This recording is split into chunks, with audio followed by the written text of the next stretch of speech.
आज हम समझेंगे इन्फ्लेशन और बिजनेस साइकिल्स। सबसे पहले इन्फ्लेशन जो कि महंगाई है, ये किन वजहों से होती है? इसमें जब भी हम बात की जाती है इन्फ्लेशन की, तो दो वजह सबसे पहले सामने आती हैं। एक होता है कंज्यूमर प्राइस इंडेक्स, दूसरा होता है होलसेल प्राइस इंडेक्स। सबसे पहले समझते हैं कि कंज्यूमर प्राइस इंडेक्स क्या है। कंज्यूमर जो कंज्यूम कर रहा है, क्या कंज्यूम कर रहा है? वो कंज्यूम कर रहा है अपनी बेसिक नेसेसिटीज, बेसिक नीड्स। उसकी एक बास्केट बनाई जाती है जिसमें आटा, दाल, चावल, आपका राशन का बेसिक सामान, उसके बारे में बात हो रही है। इसके अलावा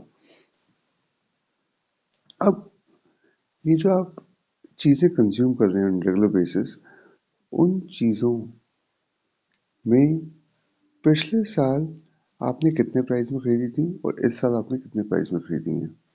और उसमें अगर महंगाई आई है तो उसको इन्फ्लेशन बोलेंगे। जहाँ अगर हम इस डेफिनेशन को देखें, measures the average change in prices over time. Last year से इस साल में कितना एक कंज्यूमर ने पे किया है for basket of goods and services. मैंने जैसे भी बोला कि एक बास्केट बनाई जाती है कि आपने कौन सा आपका जरूरी सामान है, कौन सा आप सामान खरीदते हैं और उस सामान को खरीदने में आप कितना पैसा खर्च करते हैं। उसी को कंज्यूमर प्राइस इंडेक्स बोलते हैं। नेक्स्ट है wholesale price index.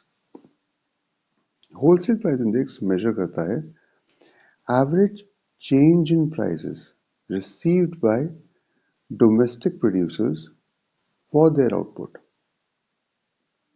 Used in India to measure inflation at the producer level. Wholesale market में मंडी लगती है, मंडी में थोक में जो सामान बेचा जाता है उसको बोलते हैं होलसेल। ठीक है, थोक में जो सामान बेचा जा रहा है उसमें जो प्राइसेस चेंज हो रहे हैं,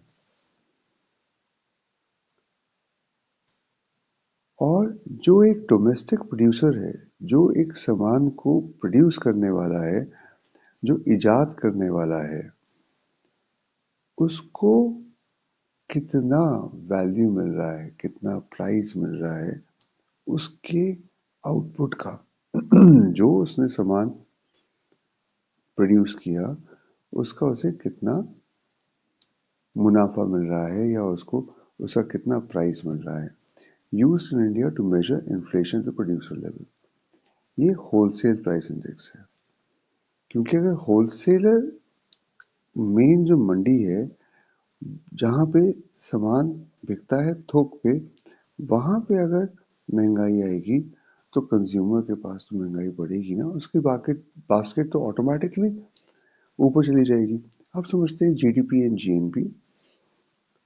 GDP gross domestic product, total monetary और market value of all finished goods and services produced within a country's border on a specified time period।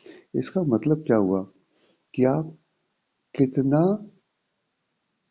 पूरे देश के अंदर, पूरे देश को अगर हम एक बाउंड्री में के अंदर हम उसको मान लें और हम ये मान लें कि इस जगह पे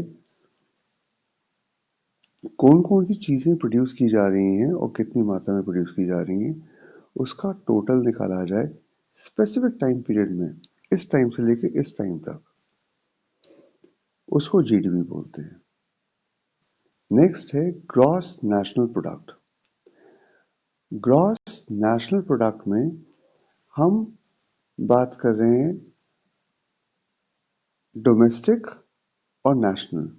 यहाँ पे वर्ड सिर्फ डोमेस्टिक से नेशनल पे आ रहे हैं हम, इसीलिए यहाँ पे कंट्री सिटीजन्स की बात हो रही है, वहाँ पे सिर्फ गुड्स की बात हो रही है।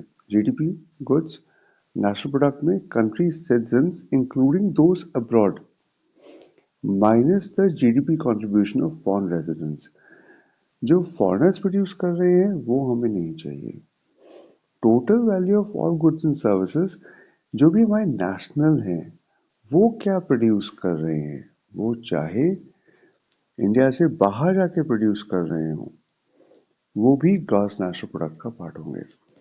आगे चलते हैं। कॉजेस ऑफ इन्फ्लेशन, महंगाई किन वजहों से होती है। अभी हमने 3 मेजर कॉन्सेप्ट समझे। वो मेजर कॉन्सेप्ट्स कौन कौन से थे?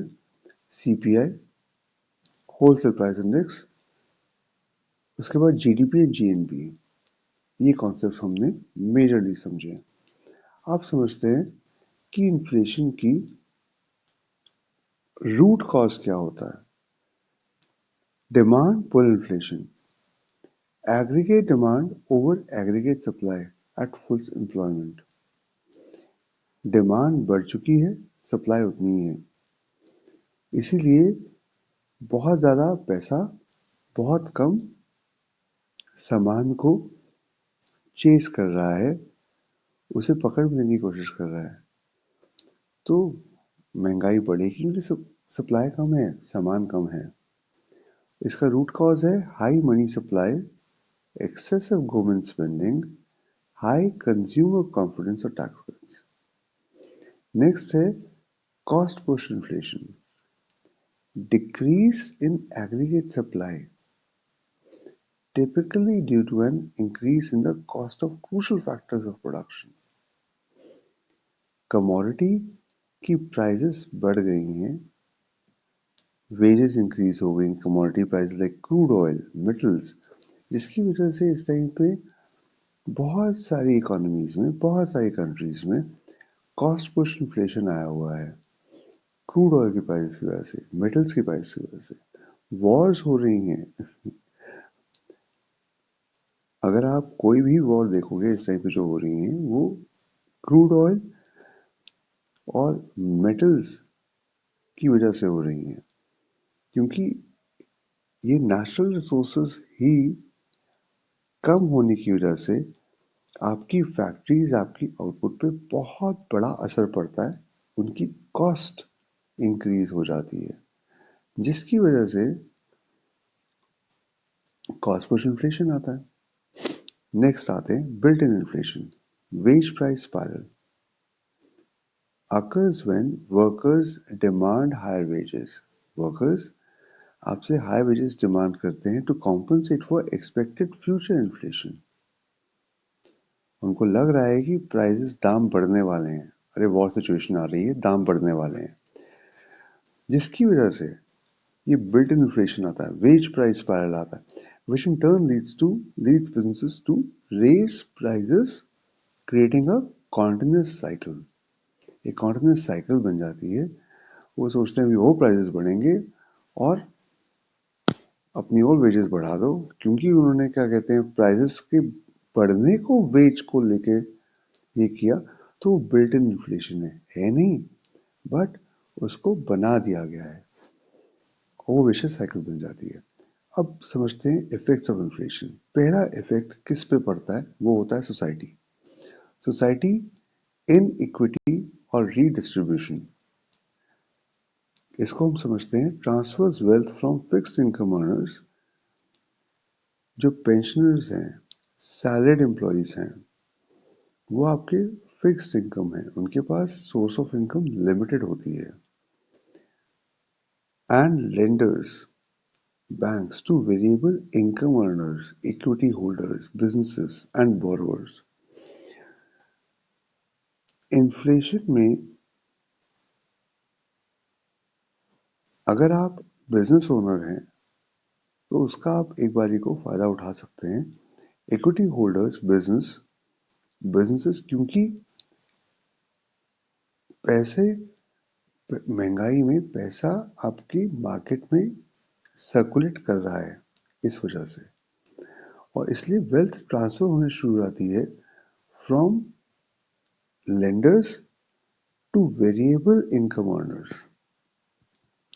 जो इनकम अर्न कर रहे हैं बहुत डिफरेंट सोर्सेस से, जो सिर्फ एक फिक्स्ड इनकम अर्नर्स हैं, वहां से वेल्थ ट्रांसफर होनी शुरू होती है इन्फ्लेशन में। इसलिए मल्टीपल सोर्स ऑफ इनकम होना बहुत अच्छी बात है। इन्वेस्टमेंट पे आते हैं। दूसरा कॉज है reduce investment. Increases uncertainty, inflation वजह से अनसर्टेनिटी इंक्रीज होगी और जिसकी वजह से रियल इंटरेस्ट रेट रिड्यूस हो जाएगा। अब इन्वेस्टमेंट में लोग इन्वेस्ट नहीं करेंगे और रियल इंटरेस्ट रेट का मतलब क्या होता है? देखो, एक इंटरेस्ट रेट होता है, एक रियल इंटरेस्ट रेट होता है। वैसे ही एक फॉरेन एक्सचेंज में आपका nominal foreign exchange nominal currency rate होता है, रियल करेंसी रेट होता है। जहां वर्ड रियल की हम बात करते हैं वहां पे हम बात करते हैं कि उसकी रियल वैल्यू कितनी है। तो रियल इंटरेस्ट रेट का मतलब है रियल वैल्यू से। इतना ही समझें अभी, आगे हम इसको और एक्सप्लेन करेंगे क्योंकि आगे जो हमारे पास कॉन्सेप्ट्स आने वाले हैं जब हम फॉरेन करेंसी एक्सचेंज की बात करेंगे तो इसमें हम और बात करेंगे। Discouraging savings and long term investment planning. जब हम इन्वेस्टमेंट कम होती है उस केस में हमारी अनसर्टेनिटी बढ़ जाती है कि भैया हमें क्या कहते हैं, पता नहीं कितना इंटरेस्ट मिलेगा नहीं मिलेगा, क्यों हम बिना वजह इस टाइम पे प्रॉपर्टी में इन्वेस्ट करके, अगर रियल एस्टेट का बिजनेस है तो क्यों करें, है ना। तो वो डिस्करेज करता है सेविंग्स को और लॉन्ग टर्म इन्वेस्टमेंट प्लानिंग को। Hoarding of non perishable goods में इंक्रीज। चीजों को लोग अपने पास जमा करना शुरू कर देते हैं। That is something which is very bad for the economy. अगर हर कोई ये सोचना शुरू कर दे कि अरे इन्फ्लेशन हो रही है जिसकी वजह से मुझे अब चीज़ें होल्ड करके रखनी पड़ेंगी, प्राइस ऊपर जाएंगे। अगर मैं ऊपर के कम दाम पे मैंने अपने पास सामान लेके रख लिया और जैसे ही दाम ऊपर चले गए मैंने उस सामान को बेचना शुरू कर दिया तो मैं उसका प्रॉफिट कमा लूँगा। मगर ये इकोनॉमी के लिए बिल्कुल भी अच्छा नहीं है, देश के लिए बिल्कुल भी अच्छा नहीं है। ग्रोथ की बात करते हैं, स्लो इकोनॉमिक ग्रोथ। इजी है ये पॉइंट समझना। सेविंग्स को डिस्करेज करता है क्योंकि बंदा सेविंग करने का दिल नहीं करेगा उसका, क्योंकि उसको लग रहा है कि इंटरेस्ट तो मिल नहीं रहा मुझे सेविंग पे, तो मैं क्यों करूं, इससे बेहतर तो मैं स्पेंड ही कर दूं। या तो वो होल्ड करेगा और सेविंग नहीं करेगा। बैलेंस ऑफ ट्रेड की बात करें अगर तो बैलेंस ऑफ ट्रेड का एडवर्स इफेक्ट होता है। Domestic goods become expensive related to foreign goods, leading to a rise in imports and a fall in exports, widening the trade deficit. ये एक बहुत बड़ा रीजन है जिसकी वजह से इन्फ्लेशन का सबसे बुरा इफेक्ट हमारा ट्रेड डेफिसिट होता है। नेक्स्ट आते हैं फिलिप्स कर्व पे, इन्फ्लेशन, अनएम्प्लॉयमेंट, ट्रेड ऑफ। ये हम डिस्कस करेंगे नेक्स्ट चैप्टर में। Thank you.